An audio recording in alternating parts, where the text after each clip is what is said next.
Conseil d'utilisation. Alors, pour beaucoup ce sera une redite, mais je l'ai dit, j'en approfondis à chaque fois. Aujourd'hui, je vais essayer d'approfondir, lire et réfléchir et lire ensemble. Mais je présente tous les conseils. La répétition est très bonne. Mon premier conseil, c'est lire en chrétien. Vous me direz, ah oui, sinon on ne lirait pas la Bible. Ah oui, mais qu'est-ce que ça veut dire lire en chrétien ? Qu'est-ce que vous faites ? Qu'est-ce que vous voulez quand vous cherchez la Bible ? Vous voulez entendre la parole de Dieu ? Oui, mais vous n'êtes pas juste quelqu'un qui croit en Dieu. Vous êtes venu à Dieu et vous pensez que vous pouvez aller à Dieu à travers une personne, qui est la parole de Dieu faite chair. Dans le mot chrétien, il y a le mot Christ.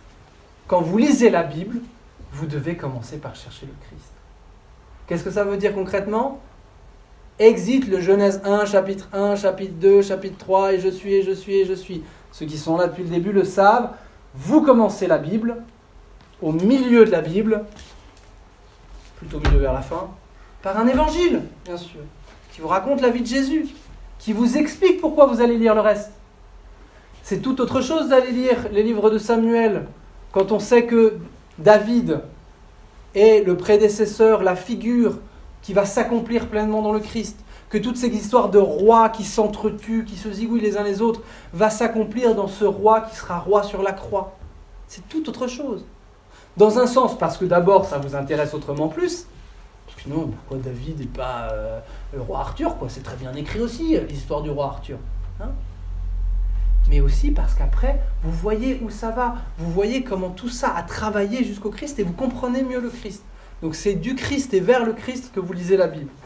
Dans l'Ancien Testament, vous me direz, là on voit qu'il y a un effort. Je le rappelle et je le redis, même dans le Nouveau, même dans un texte d'évangile, même dans une parabole du Christ, je vous dis, cherchez d'abord le Christ et vous cherchez pas d'abord vous-même. Et en fait, la tendance naturelle, mais moi aussi, la tendance naturelle quand on lit un texte, c'est de se dire, qu'est-ce que moi j'aurais fait, qu'est-ce que moi j'en pense, qu'est-ce que moi ça me dit. Hein ? Vous voyez d'abord faire ça. Le bon samaritain, ah bah oui, le bon samaritain, moi aussi, il faudrait que j'aide plus les autres, je suis pas assez gentil avec... Non ! Qui c'est le bon samaritain qui vient chercher l'humanité blessée au bord du chemin ? Qui c'est qui donne de lui-même, de son argent, qui est prêt même à revenir pour s'occuper de l'homme blessé ? C'est le Christ, et c'est lui qui dit cette parabole. Parabole des semeurs, très bien, ils sèment, et puis on comprend assez bien que c'est une métaphore pour dire, si vous écoutez ce que je dis, ça a de la fécondité en vous, si vous ne m'écoutez pas, ça n'en a pas. Wow, c'est un super scoop de savoir ça. Non, quand le Christ, c'est sa première parabole, dans les 3 évangiles de Marc, de Matthieu et de Luc. Quand le Christ commence par vous dire, le semeur est sorti pour semer, voici qui sème la parole. Le Christ vous parle de lui. C'est lui qui sera semé, c'est lui la parole de Dieu qui va devoir être semé, mourir pour porter du fruit. C'est lui qu'il vous faut accueillir, c'est lui qu'il vous faut croire. Et d'ailleurs, le texte, il ne trompe pas, juste après, pourquoi tu leur parles en parabole ? Ah, certains comprennent, d'autres ne comprennent pas. Vous qui me suivez, vous me comprenez. Ah, donc la bonne terre, c'est de suivre Jésus. Ah, ouais, c'est pas tout à fait la même chose quand même. Vous voyez ? Cherchez d'abord ce que le texte vous enseigne sur le Christ. Vous allez me dire, ah ben oui, mais enfin, après, il faut quand même que ça... Oui, mais tu es chrétien. Tu te dois donc de suivre, d'imiter le Christ, de laisser le Christ vivre en toi. C'est comme ça que le texte finira finalement par te parler, par changer ta vie. Parce que tu auras cherché le Christ, que tu l'auras contemplé dans ses Écritures, que ça t'aura fait mieux prier, que ça t'aura fait mieux faire de la place à Jésus dans ta vie, ça va te parler dans ta vie, ça va changer ta vie. Mais ne cherche pas d'abord toi, cherche d'abord le Christ. Sinon tu ne verras dans le texte qu'un miroir qui te dira ce que tu sais déjà ou ce que tu veux savoir, ce qui est encore pire, et te dira très peu de choses. Ça ne sera pas un visage, un vis-à-vis que tu peux rencontrer. Lire en chrétien. Lire vraiment, c'est quelque chose sur lequel j'avais beaucoup insisté la dernière fois, parce que typiquement ça marchait très bien avec le combat de David contre Goliath. Combien de textes bibliques, combien d'évangiles en particulier, vous avez déjà entendu 1000 fois à la messe, vous avez déjà raconté 1000 fois à vos enfants à partir d'un livre en bande dessinée ou de petits livres résumés pour les enfants, combien de fois vous avez déjà abordé ce texte et donc vous avez l'impression de le connaître. Et dès qu'on commence, il y avait un aveugle à la sortie de Jéricho, ok, Bartimée, je connais. Ah oui, le problème c'est que si vous faites ça, vous passez à côté du texte. Ceux qui font partie du groupe Parabole le savent, au bout d'une heure à travailler sur un texte qu'on croyait déjà connaître, on se rend compte que c'est tout autre chose. Ça va beaucoup plus loin que ce qu'on pensait. Lire vraiment. Lire vraiment, on va le voir tout à l'heure avec les outils, ça demande de poser des questions du texte, à être embêtant envers le texte, ne pas lâcher le texte tant qu'il ne nous a pas dit quelque chose qu'on ne savait pas déjà. Et là, on se rend compte qu'en fait, on était passé à côté. On avait croisé le texte dans la rue 1000 fois sans lui dire bonjour, sans commencer à lui poser des questions, sans se rendre compte qu'il tenait dans la main exactement ce que nous cherchions. Donc, lire vraiment. Ça veut dire aussi, je le disais la dernière fois, une certaine gratuité. Ne pas lire le texte pour l'avoir lu. Vraiment se dire, je veux lire le texte parce que je suis intimement persuadé que ma relation à Dieu, mon être chrétien, et quelque part mon humanité, parce qu'on est humain pleinement que dans le Christ, grandira à la rencontre de ce texte. Et à la limite, 3 heures sur une phrase, c'est peut-être ce qu'il faut. Vous dites pas, ah mais moi je veux finir la Bible d'ici la fin de l'année, alors il faut quand même 3 heures sur une phrase. Ça... C'est l'Esprit Saint qui décidera. C'est ça qui sera utile. Lire vraiment le texte. Si vous passez toute votre vie et que vous avez fait que la moitié de la Bible, mais en l'ayant lu vraiment, ça vaudra déjà vachement la peine. Ce ne serait pas arrivé à l'Apocalypse, ce serait dommage. Alors, lire et réfléchir. J'ai dit, je voulais m'arrêter un peu plus là-dessus. Là aussi, vous allez me dire, bah oui, quand on lit un texte, on réfléchit. Ben, quand on lit un texte, on ne réfléchit pas. L'habitude, c'est, vous savez, la nature est paresseuse, hein, donc vous le savez aussi bien que moi, la nôtre spécialement. Quand on voit un texte, on se dit, mais oui, d'accord, ah, très bien, etc. Et en fait, combien de fois subtilement dans notre tête, il y a des petits trucs qui font, oh tiens, là, je comprends pas. Pas grave, le reste du texte. Non, là, non, bon, pas grave, le reste du texte. Surtout, si vous abordez le texte en priant, ou si vous abordez le texte d'une façon un peu esthétique. Vous allez voir, par exemple, avec un prophète, c'est très très tentant. Vous dites, je vois pas trop où ça veut en venir, la logique, l'idée, la thématique, tout ça, c'est un peu flou, nébuleux, mais c'est beau. Ah bah oui, c'est beau ce qu'il dit là, ouais, non mais Dieu, voilà. Bon là, vous pourrez pas, parce que j'ai un texte très très dur, vous allez plutôt se dire, oh, c'est affreux. Mais peu importe, vous allez être dans un rapport un peu esthétique au texte en vous disant, ah ouais, non, réfléchissez, posez-vous la question. Même l'attitude de c'est beau, ou l'attitude de c'est horrible, mais posez-vous la question. Prenez un pas de recul en arrière et regardez un petit peu. Je dis l'attitude scientifique, moi j'y vois que du bien. J'étais moi-même plutôt mathématicien avant d'être dominicain. Donc allez-y, posez des questions. Dites c'est logique, c'est pas logique, où ça va, qu'est-ce que ça vient, etc. Posez des questions en texte, surtout un texte prophétique. Vous allez dire oui, mais non, mais c'est pas logique. Parce que la seule logique que vous avez l'habitude d'avoir, c'est un récit où il y a une histoire qui va de A à B et où il y a des péripéties qui sont cohérentes entre deux. Non. Là, avec le prophète, ça part dans tous les sens, on enchaîne des images, tout d'un coup on raconte un truc, Eh ben oui, mais ça a quand même un sens. Il les a mis dans ce sens-là, il l'a fait exprès. Ça a été transmis pendant des siècles comme ça, on a bien pensé que ça avait du sens. Donc posez-vous des questions, réfléchissez, essayez de dire au texte, mais pourquoi ça après ça, pourquoi ça avant ça ? Une petite structure, on reviendra tout à l'heure. Qu'est-ce que tu veux dire quand tu dis ça ? Qu'est-ce que ça implique quand tu dis ça ? Et quand tu dis ça, est-ce que ça renvoie à quelque chose que tu disais avant, etc., etc., etc. Vous voyez ? Réfléchir, se poser des questions. Moi, j'avais lu un texte une fois, ça m'avait un peu énervé, un texte sur la lecture divine. Vous savez, ça c'est très bien la lecture divine. Alors, c'est de dire je lis la Bible et j'en fais une prière. Et ça, je pense que vraiment la Bible est faite pour ça. Donc l'idée, c'est de dire je commence par une étape de lectio et je finirai par une étape de contemplatio. Une étape qui m'échappe parce que c'est Dieu qui finalement se donne à moi à travers le texte biblique. Enfin, vous voyez comment on commence dans une lecture, puis comment on finit dans une prière, dans un cœur à cœur avec Dieu. Donc là, j'ai envie de dire, le texte biblique n'est pas pris pour lui-même, il est pris pour aller vers Dieu. Je l'ai dit dès le départ, c'est pour ça qu'on lit les textes bibliques. Le problème que j'ai eu avec la présentation qui en était faite, c'est qu'il disait « Oh, cherchez pas trop dans l'étape de lectio ou de méditatio à trop réfléchir sur le texte.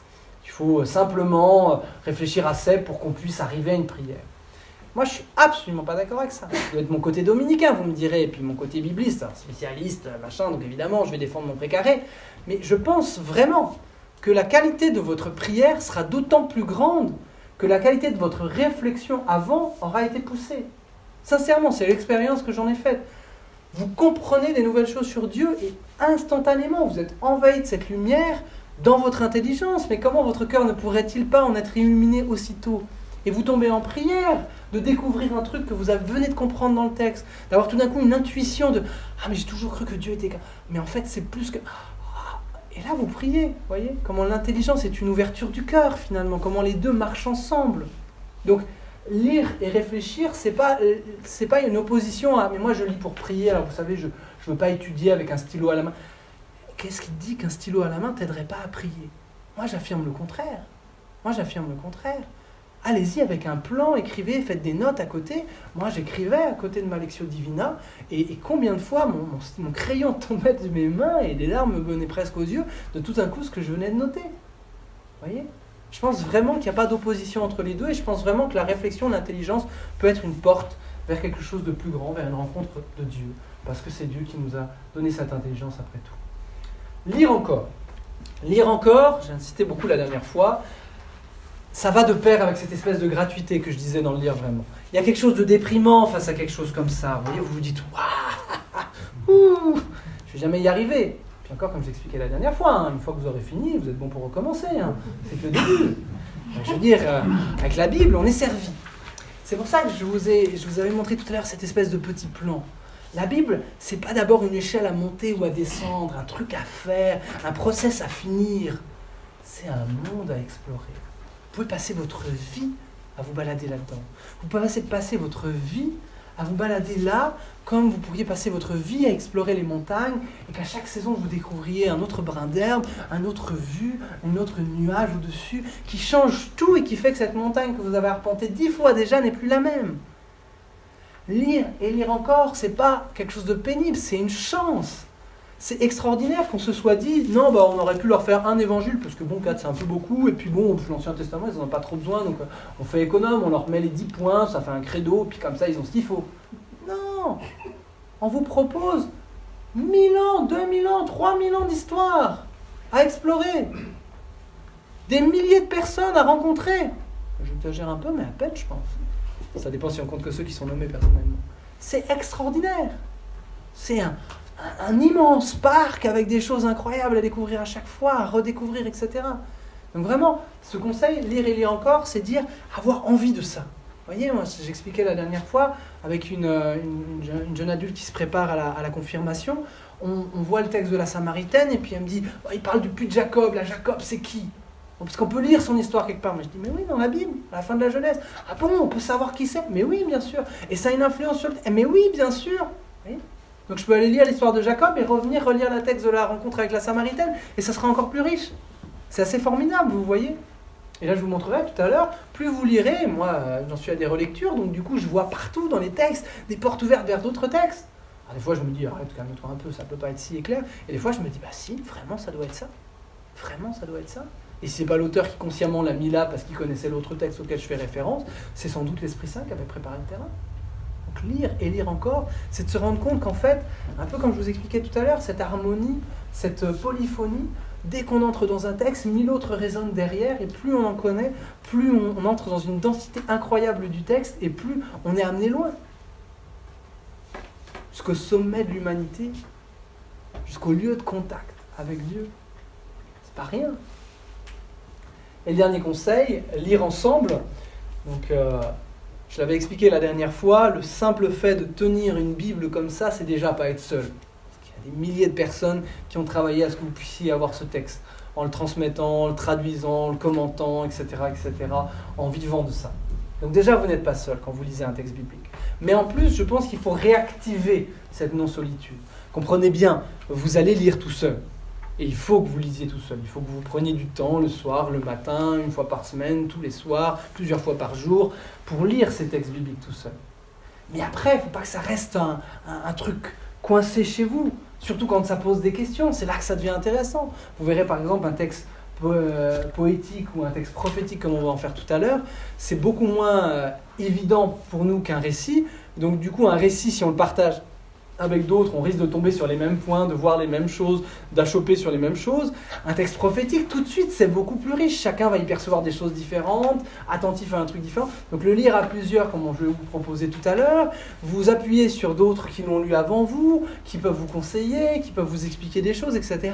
Ça va forcément être quelque chose d'extrêmement enrichissant. Surtout qu'en plus, ça c'est aussi une idée que je reprends chez Ricoeur, ce livre a pour but principal de constituer une communauté. Ce livre n'a pas été fait pour tomber sur la tête des gens les uns les autres, pour qu'ils puissent dans leur chambre d'hôtel le lire tout seuls. Même si c'est sans doute très bien de mettre des Bibles dans les chambres d'hôtel pour que les gens puissent découvrir la parole de Jésus. Mais il a été fait pour qu'on soit en communauté. Si vous lisez la Bible et que vous n'avez pas envie d'aller rencontrer d'autres qui connaissent Jésus-Christ et qui le célèbrent, d'une certaine manière, vous n'entrez pas dans une certaine expérience que vous propose le texte. Le texte vous parle tout le temps de cette communauté des disciples, de cette communauté de ce peuple élu, etc. Donc cette dimension communautaire, elle est tout le temps là dans le texte et elle appelle à être reconduite. Ce texte est l'âme d'une communauté qui l'a transmis et qui vous propose en fait d'aller rencontrer la communauté. La Bible n'est que le squelette de l'Église. L'expérience totale de la Bible, c'est de circuler avec le sang dans le corps tout entier et de venir vivifier les muscles de ce corps. Je suis scientifique, je fais des métaphores biologiques. Du coup, la Bible, elle est faite pour retourner à la communauté. Donc ce soir, par exemple, vous venez pour apprendre la Bible avec quelqu'un d'autre. Ce soir, vous venez pour discuter de la Bible avec d'autres. En repartant, vous allez parler de la Bible avec d'autres. Elle est faite pour ça. Donc c'est vraiment très intéressant de le faire et je pense plus qu'intéressant, absolument nécessaire. Voilà, c'est mon pentateuque de conseils, mes 5 conseils pour lire la Bible.